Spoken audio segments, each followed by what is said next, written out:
Kindly subscribe the channel and hit the bell icon to get regular updates. Thank you. Hello everyone. Online moral science class Shivam convent school Anand Nagar Shuklaganj 9 में आप सभी बच्चों का स्वागत है। आज हम क्लास 4th की मॉरल साइंस बुक नैतिकता के प्रसंग का अध्ययन करेंगे, जिसका सेकंड लेसन है ढोंगी बाघ।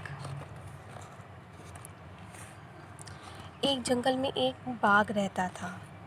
वह बहुत बूढ़ा हो गया था। अब उसमें पहले वाली ताकत और फुर्ती नहीं रह गई थी।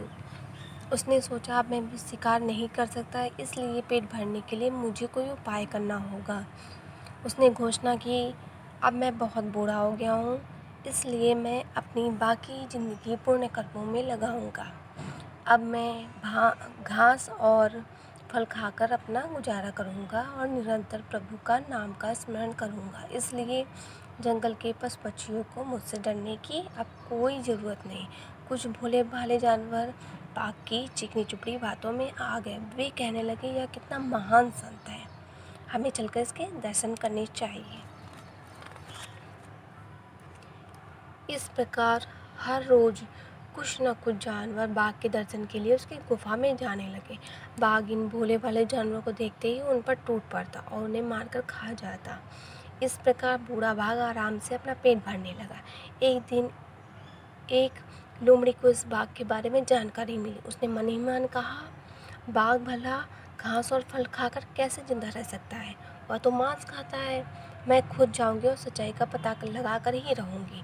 दूसरे दिन लोमड़ी बाघ की गुफा के पास पहुंची। गुफा के प्रवेश द्वार पर पहुंचकर वह ठिठक गई। ठीक है, रुक गई। वहाँ जमीन पर गुफा में गए हुए जानवरों के पंजों के निशान तो दिख रहे हैं, पर गुफा से बाहर निकलने वाले किसी जानवर के पंजों के निशान कहीं नहीं दिख रहे। लोमड़ी ने मन ही मन कहा, इस ढोंगी बाघ को जिंदा रखने के लिए मैं अपनी जान नहीं दूंगी। वह गुफा के दरवाजे से ही लौट आई। बच्चों, इस पाठ से हमें क्या शिक्षा मिलती है?